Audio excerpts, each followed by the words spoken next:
Every living organism experiences the exact same aging process more or less and accepts it as part of reality. But why is it happening? Is something tangible, like eating, is contributing to it? Or is it something beyond that? Well, we do have some idea on why this process is happening, and it all starts at what makes you, you. On a biological level, you're just a clump of cells that are glued together and forced to work together. Each cell has a set of instructions inside of it called DNA. This DNA tells your cell what to do, when to do it, and when to divide. It codes for specific proteins that carry out the function of the cells. Most importantly, this DNA needs to be passed down to the next generation of cells when your cells do divide. However, sometimes this DNA can get damaged before the cell can divide. Is it this DNA damage that is driving aging? Your DNA can get damaged from two different sources: the outside environment and from within your body. When you live your day-to-day life, you're constantly exposing yourself to toxins that damage your DNA. The food you eat has specific compounds in it, the radiation from the sun that's striking your skin, and the pollutants in the air that you breathe in every day. These are all contributing to damage to your DNA. But they aren't the major source of DNA damage. I want you to think of your cells as factories. These factories produce products and commodities we use every single day. But in order to produce them, they need to use up the machinery inside the factory. Over time, as these machinery produce these products, they start accumulating damage from wear and tear. Maybe sometimes a toxic compound can leak and that causes damage to the machines and the factories and the workers, and eventually all the products become impaired when they do come out of the factory. The same thing is happening in your cells, because they're essentially factories. As they live their day-to-day life and metabolize energy, they are producing toxic byproducts that damage DNA. Therefore, with all that damage, your cells still need to divide, so they need to maintain the structural integrity of DNA. And for that, you, my dear viewer, and everyone else has specific mechanisms inside every tiny little cell that is responsible for repairing DNA. These are called DNA repair mechanisms, which are enzymes within your cells that fix up and patch up the DNA. Wait, so you're saying damage to DNA may be causing aging,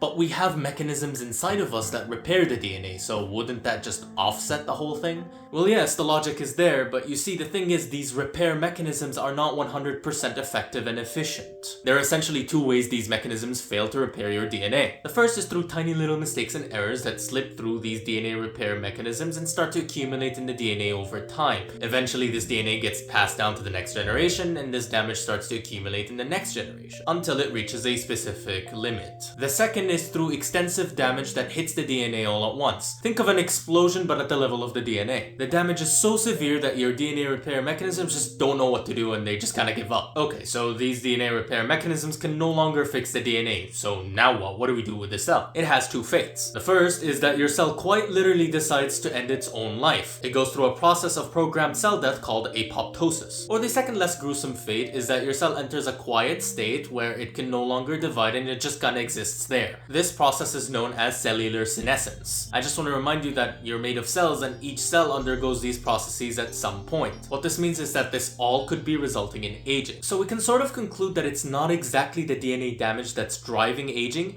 but rather how effective is the repair mechanism that's fixing those damages. This idea of repair driving aging is a little bit abstract, but we have some evidence for it. There are genetic conditions that children suffer from where they are missing these DNA repair mechanisms. Studies have shown that these children are aging at an accelerated rate. At the same time, they're suffering from age-related illnesses at a much earlier stages. Diseases such as heart attacks, strokes, diabetes, osteoporosis, debilitated immune systems, and much more. And this suggests that aging is correlated with these DNA repair mechanisms, rather than the damage itself to the DNA. Okay, now you're thinking to yourself, what if we just don't have damage and there's no need for these responses to occur? Can we live forever? Not exactly. Each cell in your body has a mind-boggling amount of DNA inside of it, and it needs to be coiled up in order to fit inside the cell. And so they're coiled up into structures known as chromosomes. Think of it like your computer wires and cables that you're supposed to sort together. At the end of each chromosome, there are protective structures called telomeres. They help stabilize the chromosome and prevent DNA damage.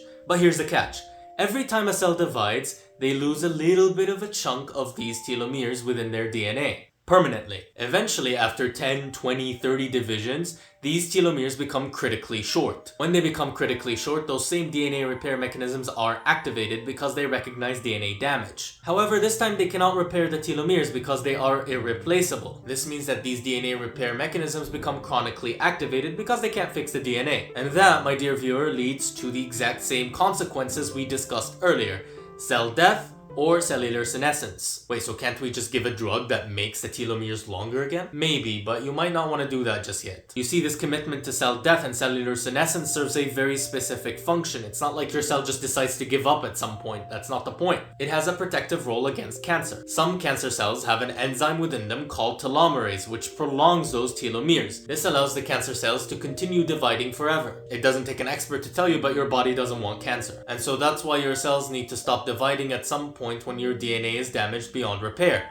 or else they're no different than cancer cells. Aging is a multifactorial process. It's not only the genetic component that's contributing to aging. For example, remember those senescent cells that can no longer divide? Now you're aging and you have a bunch of them sitting around. Your hair is turning gray, your back spontaneously develops pain, your joints become uncooperative, your skin becomes wrinkled, all of that fancy little stuff. These cells themselves are also contributing to aging. They acquire this different form called senescence-associated secretory phenotype, or SASP for short. These cells release signals of inflammation, which can damage the nearby cells and cause them to either die or commit to cellular senescence. So it's not only you're aging because of the genetic changes, you're also aging because of the consequences to those same genetic changes, and much more. More and more damage starts accumulating from different sources, which causes changes in the genetics, which causes more damage, and this becomes a vicious cycle. Eventually, a majority of your cells can no longer divide and replenish the old cells. Your life draws near to the end. However, I want to make it clear that age itself does not cause death, but rather it is the susceptibilities that occur as a result of aging that predispose you to diseases and conditions that become much more powerful because your body is debilitated. I just want to make it very clear that this is just one way aging is thought to occur.